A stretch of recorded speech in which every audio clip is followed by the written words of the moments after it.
You're staring at your bank account, and the number is depressing. You're in your 40s or maybe your 50s, and you should have way more saved up than you do. You've been working for 20, 30 years, and somehow you're still not where you thought you'd be financially. Maybe you've got some savings, but it's nowhere near $100,000. Maybe you've got nothing saved at all. Maybe you've got debt. The point is, you look at where you are financially and you think there's no way you're going to be able to save $100,000 before you retire. You think it's too late. You think you're too far behind. You think the math doesn't work. Well, I'm here to tell you that you're wrong. It's not too late. The math absolutely works. And more importantly, there's a specific strategy that can get you to that first $100,000 way faster than you probably think is possible. If you're willing to follow this strategy, if you're willing to be disciplined, if you're willing to think about this differently than you have been thinking about it, you can save your first $100,000 faster than you ever imagined. My name is Clarence, and I've spent way too much time thinking about how people can accelerate their wealth building, especially people in their 40s and 50s who feel like they're behind and they're running out of time. Don't forget, like this video and subscribe to the channel. See, there's this mythology out there that says you need to start saving when you're 25 if you want to be wealthy by the time you retire. You've heard the saying, the first 100,000 is the hardest? Well, that's true. But here's what most people don't realize. The first 100,000 doesn't have to take 30 years to save. You don't have to start when you're 25. You can start in your 40s or your 50s and still get to that first 100,000 faster than you think. The difference is that you have to be strategic about it. You have to understand the mechanics of wealth building. You have to understand what actually moves the needle. And most importantly, you have to understand that most of the financial advice you've been given is wrong or incomplete or designed to benefit someone other than you. Let's start with the fundamental principle of wealth building. And this is something that most people don't understand, even though it's incredibly simple. The only way to build wealth is to have a gap between what you earn and what you spend. That gap is what becomes wealth. It doesn't matter if you earn $50,000 a year or $500,000 a year. If you spend everything you earn, you won't build any wealth. But if you earn $50,000 and you spend $40,000, you have a $10,000 gap. That $10,000 gap is what becomes wealth. Now, most people try to increase wealth by earning more money. And yes, earning more money is helpful. But the easiest and most direct way to increase your gap is to reduce your spending. You can increase your earning by maybe 10 or 20% if you're lucky, but you can reduce your spending by 30, 40, 50% if you're willing to be creative about it. Here's what this means in practical terms. Let's say you're making $100,000 a year, and you're spending $100,000 a year. Your gap is zero. You're building zero wealth. Now, let's say you find a way to reduce your spending by 30% without making any more money. You're now spending $70,000, and your gap is $30,000. In 10 years, without making a single dollar more, you've got $300,000 just by reducing your spending. But here's the thing that most people don't realize. You don't have to reduce your overall lifestyle to reduce your spending by 30%. You just have to be strategic about where you're spending money. Let me break this down for you. Most people waste money in three main categories: transportation, housing, and consumption.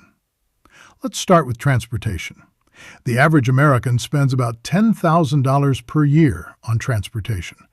That includes car payments, insurance, gas, maintenance.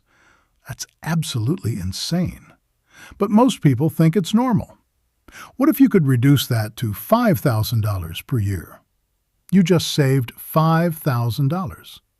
What if you could reduce it to $3,000 per year?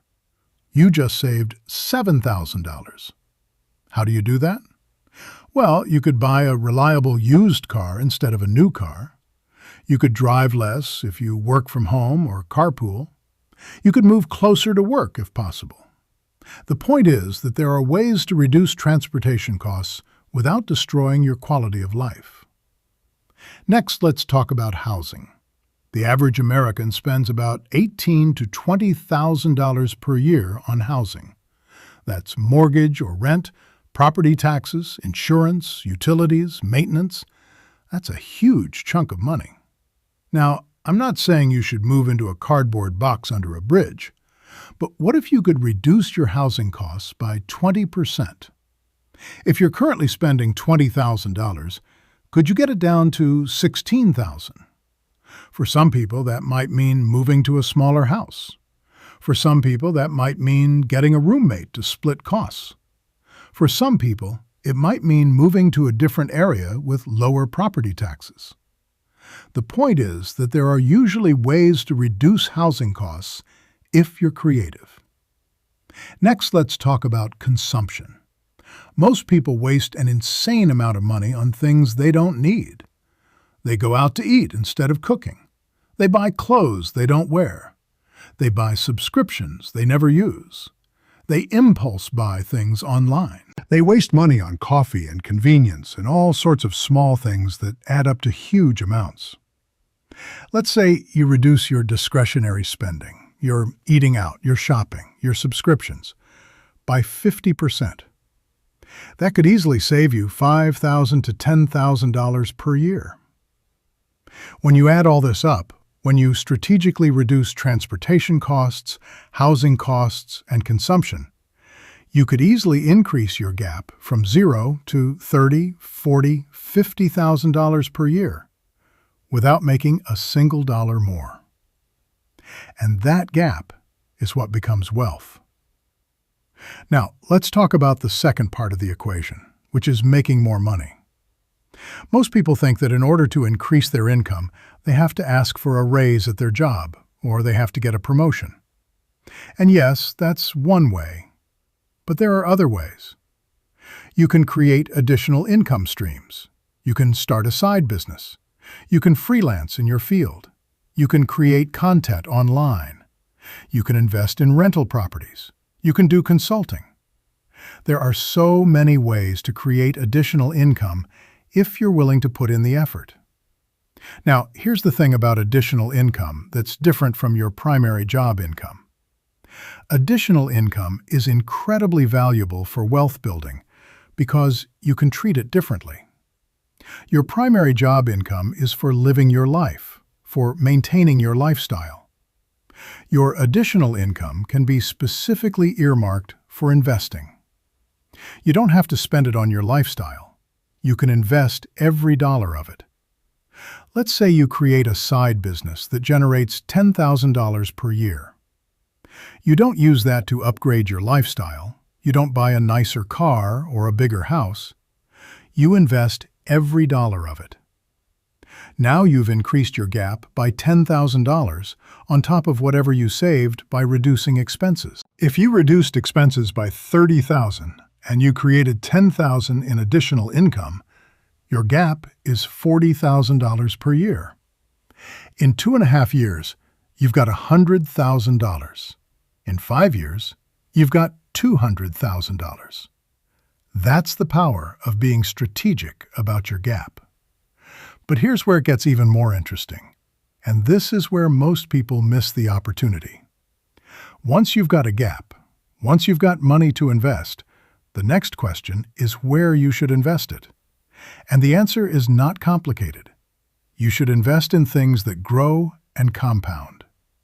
For most people, that means the stock market, specifically low-cost index funds that track the overall stock market. The stock market has returned about 10% per year on average over long periods of time. That's not guaranteed, but it's been the historical average. So if you're investing money into the stock market, you're not just saving money, you're also earning returns on that money. That accelerates your wealth building. Let's do the math on this. Let's say you've got a gap of $40,000 per year, and you're investing it in the stock market at an average return of 10% per year. In year one, you contribute $40,000. In year two, you contribute another $40,000. And the first $40,000 has grown to $44,000. So you've got $84,000.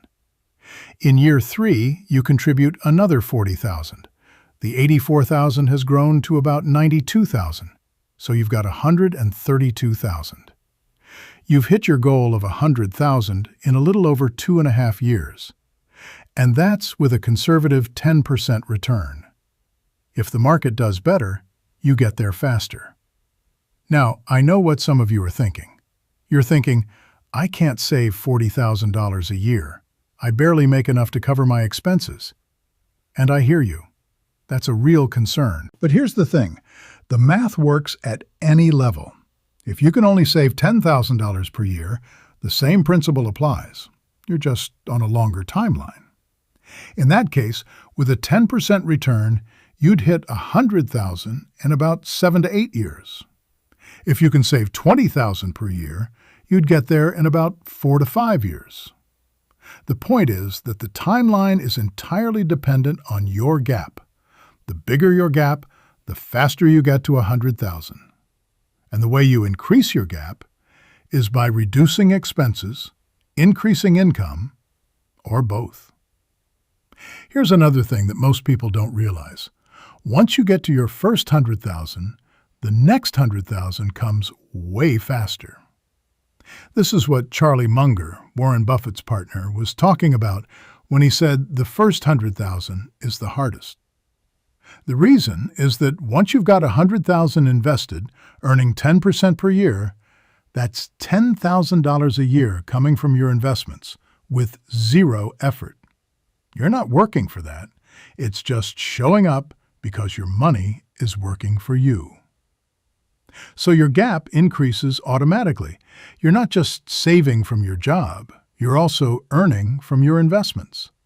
This accelerates everything. So how do you actually implement this? How do you go from where you are now to having $100,000 saved in the next 2 to 5 years? Well, the first step is to do an honest accounting of your current situation. How much are you earning? How much are you spending? What's your current gap?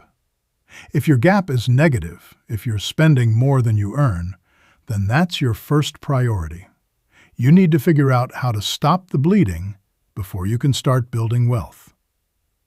But assuming your gap is at least close to zero, the second step is to identify where you can reduce expenses.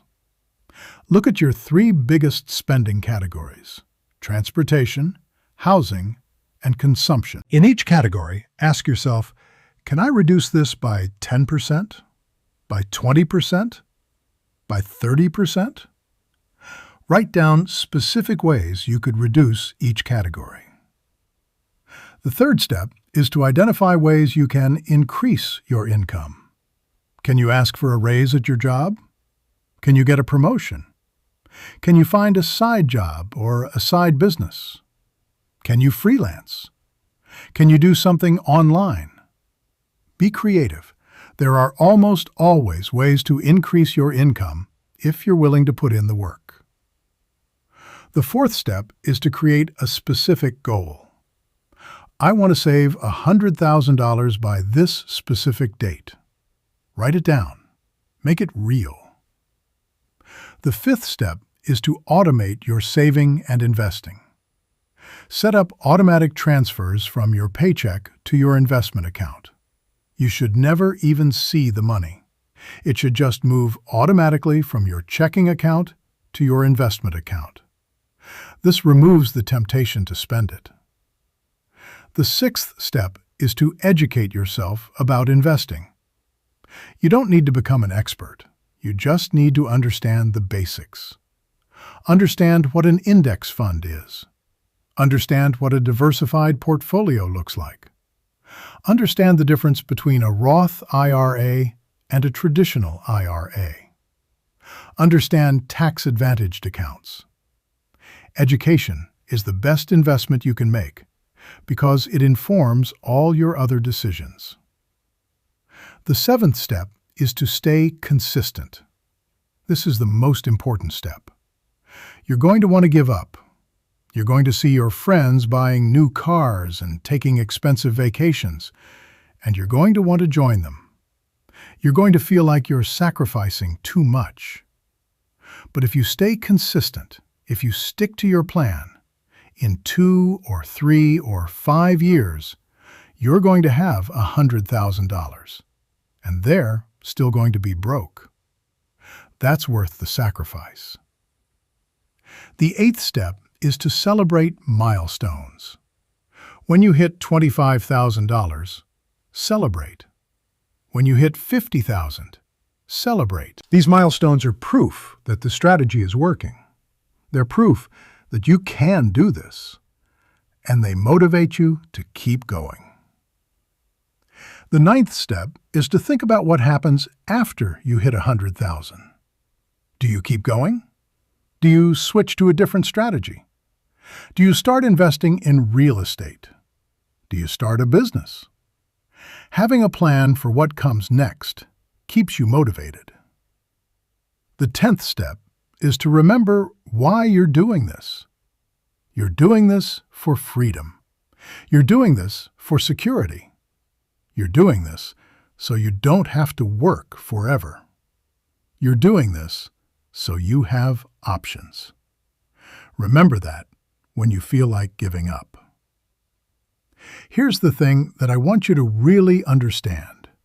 Saving your first $100,000 is not about deprivation.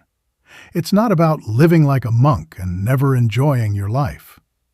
It's about being strategic about where your money goes.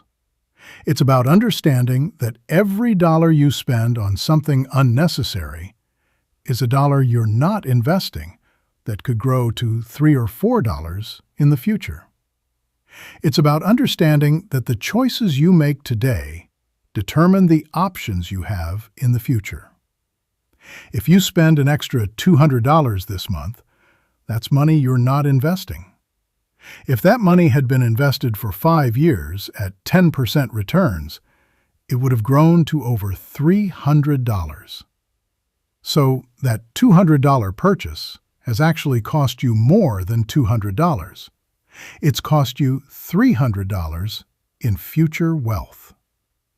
Once you understand this, once you really internalize this, your spending habits change naturally. I also want to emphasize that this is not about being cheap or miserly. You should still enjoy your life. You should still have fun. You should still take care of yourself. But you should be intentional about it. You should know why you're spending money. You should know what you're trading off. You should make sure that the things you're spending money on actually bring you joy and are aligned with your values. Most people spend money unconsciously. They spend it on things they don't even enjoy or remember. They go into stores and buy things because they're on sale, not because they need them. They eat out because they're too tired to cook, not because they really wanted to go out. This is where most of the waste is.